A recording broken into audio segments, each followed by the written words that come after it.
And y'all, I was freaked out. So I'm like, what the hell is 747? So I go to Google, type in 747. First autocomplete number is 747 angel number. I'm like, oh God, not the angels attacking me. Somebody call Da Vinci Code because I don't believe in angels. Read this description of this angel number talking about, you're at a transformative place in your life and you're thinking about thinking differently, but you're afraid. This number is your angels telling you that you're on the right path, to keep going, don't stop, because this new direction you're headed in is the right direction. And man, I start crying, called my grandfather, he's a minister. I'm freaked out, y'all. That set me on my path to spiritual discovery. After that, I started actually listening to God and being like, well, maybe it's not that God hates gays. Maybe it's that I'm listening to the wrong person. Maybe I need to listen to God. And I remember meditating one evening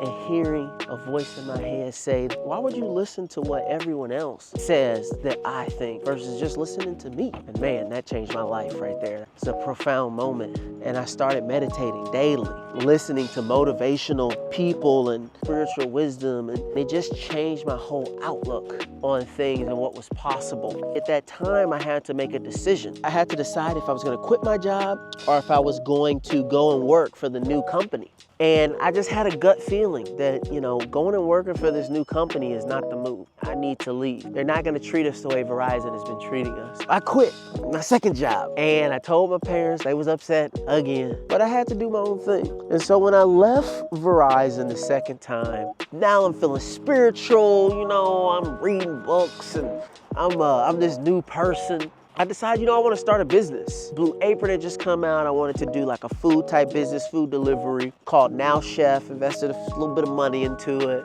But at the same time, I wanted a paycheck. So I ended up working on a political campaign, south side of St. Louis, helped this guy win his political race. And toward the end of the summer, I'm working on my idea, but I'm still very scared, unsure of myself as far as entrepreneurship goes. I get a phone call. And the phone call was from Square. For those who don't know, Square is the people that make Cash App. Square is like, hey, we see you guys, you had this amazing record at Verizon, you sold all this stuff, you're a great salesperson, we're opening an office in St. Louis, we want you to come work for us. So I said, I always want to work for a tech company. And I decided to go work there. But they told me when I came, I said, hey, I got this thing I'm working on the side, this food app business. And they told me like, hey, if you want to work here, you can't be doing that because that's a competitor of ours. What do you want to do? And I decided I wanted to go work for a tech company. And it was honestly one of the greatest decisions that I could ever make because I learned so much working at Square. I got to work with entrepreneurs every day, help them set up their business, learn about their business, and I'm talking to people and they're selling all kinds of things and they're making $1 million a year. And I'm like, what? I was like, I'm sitting here